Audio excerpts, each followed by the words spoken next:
I'm Joe, and today on Next Level Bullshit, we look at the next problem plaguing our cities: zombie houses.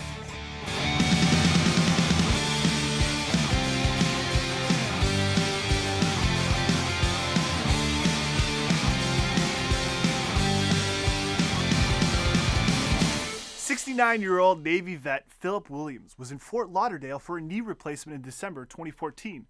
When he returned in August of this year, his house was gone. And not just his house. Williams lost all of possessions within the house, including his furniture, collections, and jewelry. It's a vacant lot now. They even bulldozed a big-ass tree in the front lawn. Apparently, the town of Hempstead was trying to clean up the scourge of zombie houses. Neighborhoods across Long Island are battling an epidemic of blighted, abandoned houses as municipalities spend millions of tax dollars trying to maintain structures that fester with rats, mold, weeds, and squatters. This brings down property value, of course, and nobody wants to live next to this. What had been a nuisance in some municipalities intensified with the financial and housing crisis of the late 2000s, when thousands of homes went into New York's nearly 3-year-long foreclosure process, creating what have become known as zombie houses. Now, with zombie houses, the homeowner is still legally responsible for the property while in foreclosure proceedings and can be haunted by property taxes, homeowner association fees, and building code violations. Some people seem to forget that it can take up to 3 years for this process to finalize. Now, after a year-long analysis by Newsday, Suffolk County had 2,084 zombie houses. Nassau County had 1,960 as of January 31st, ranking them 7th and 9th highest respectively amongst 2,165 counties in the United States.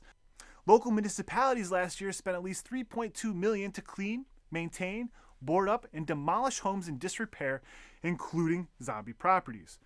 Zombie houses have cost Long Island at least $295 million in depreciated home values, according to a real estate appraiser's analysis. But it turns out that it's really that banks are to blame for all this bullshit because of their aggressive foreclosure tactics, then ignoring the homes they own. On May 18th, Governor Andrew Cuomo announces major mortgage companies agreed to measures to combat vacant, abandoned zombie properties. 11 banks, mortgage companies, and credit unions, representing nearly 70% of the New York market, will adopt a set of best practices to help combat the neighborhood blight and economic damage caused by vacant and abandoned zombie properties in New York State. Under these best practices, the banks and mortgage companies will regularly inspect properties that fall into delinquency to determine if they are vacant and abandoned and to make sure that those properties are safe and properly maintained, among other measures.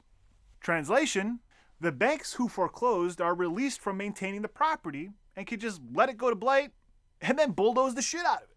Gotta love how government looks out for those poor banks. Now back to our vet, Mr. Williams. That same month, they bulldozed his house. Hempstead town officials say that they demolished Williams' home at 27 Garden Boulevard in May because it qualified as a dangerous building in violation of city code. But Williams says that his mortgage, taxes, and insurance were all up to date. He didn't set up mail forwarding because he didn't initially plan to be in Florida for more than a few weeks. But complications set in, like infections and heart problems, so the doctors didn't release him for travel until August. The moral of this story is, don't get so sick, your home becomes a zombie. The state will give it a headshot. And with zombies in general, just fucking listen to Rick. In other cases, with foreclosed homes, the best idea is to stay in your house as long as possible. Wait for the official notice to vacate and triple confirm that the title was transferred. I've actually known someone who stayed in their foreclosed home and when the dust settled, he was actually able to win it back. And I've also known of people where they've purposely gamed the system, never paying a dime in mortgage and delaying all the foreclosure paperwork and even filing Chapter 11. But most importantly, just keep up appearances, or at least try a little. And that's it for today. Now for some bullshit comments.